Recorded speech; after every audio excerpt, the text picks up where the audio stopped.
Assalamualaikum warahmatullahi wabarakatuh. Nama saya Muhammad Farhan Sunandika.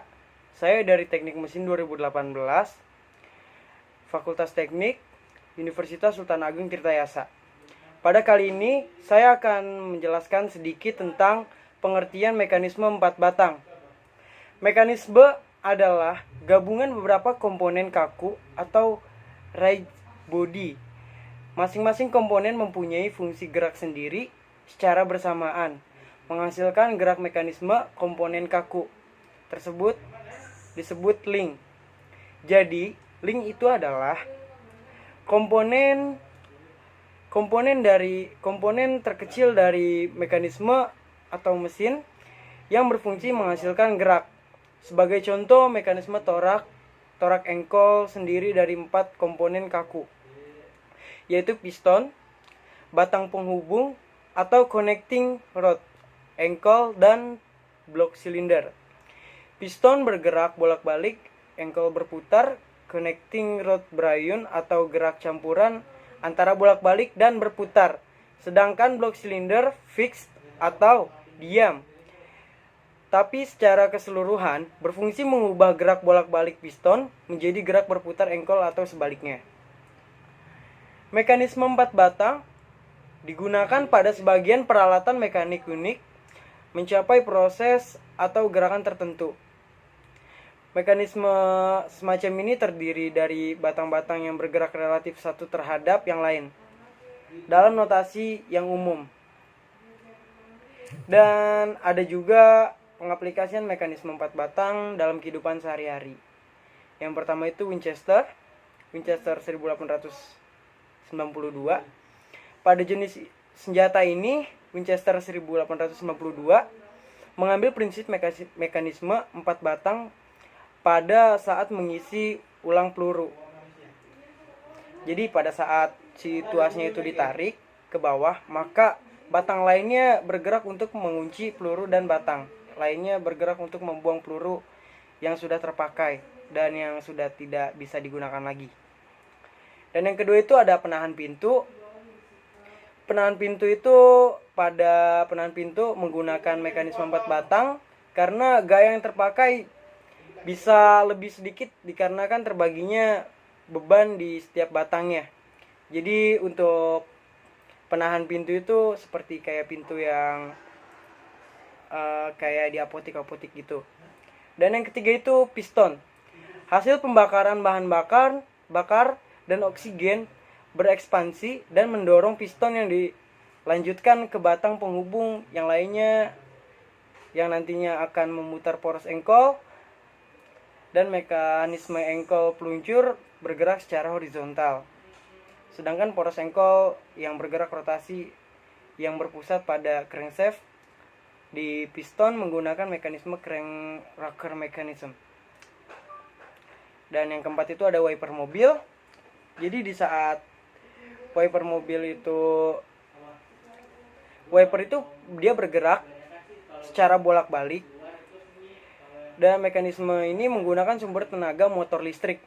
Mekanisme ini menggunakan double crank yang akan mengubah gerakan putaran menjadi gerakan bolak-balik.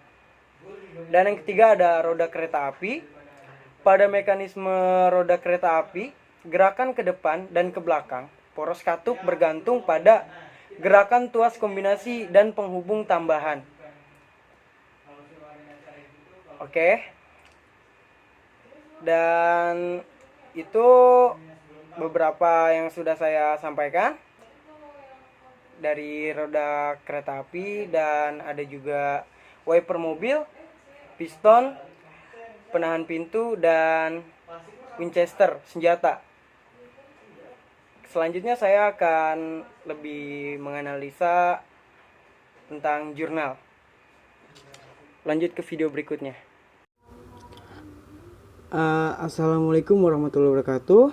Untuk kelanjutan videonya, analisis kecepatan dan percepatan mekanisme 4 batang Forber linkage fungsi sudut crank itu ditulis oleh Nazarudin, Fakultas Teknik Universitas Riau. Jadi pada umumnya analisis kinematika dan dinamika permesinan Diasumsikan setiap batang dianggap kaku. Asumsi ini dianggap benar jika mekanisme bergerak dengan kecepatan rendah. Jika dioperasikan pada kecepatan tinggi, efek inersia tidak dapat diabaikan. Akibatnya, batang-batang akan mengalami deformasi dan efek fleksibilitas menimbulkan ketidakstabilan parametrik. Oke. Metode penyelesaian masalah ini dilakukan dengan cara analisis tegangan dan regangan setiap menghasilkan besaran-besaran tegangan dan regangan tersebut.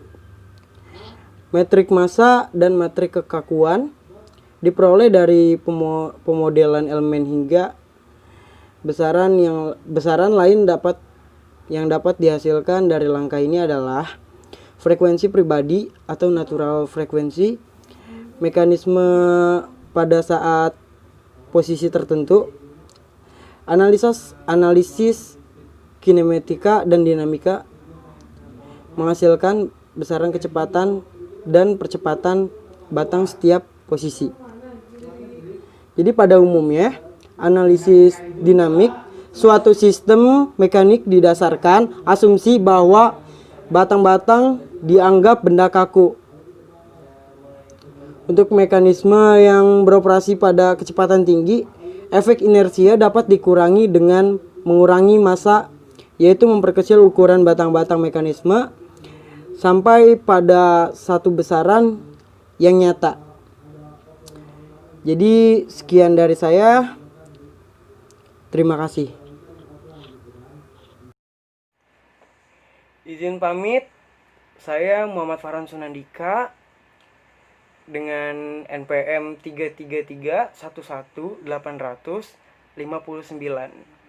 Saya berterima kasih kepada asisten untuk bimbingannya, telah membimbing kami secara maksimal mungkin dengan kondisi yang tidak memungkinkan untuk praktikum, tapi asisten sangat berusaha sekali secara maksimal mungkin untuk membimbing kita. Terima kasih. Wassalamualaikum warahmatullahi wabarakatuh.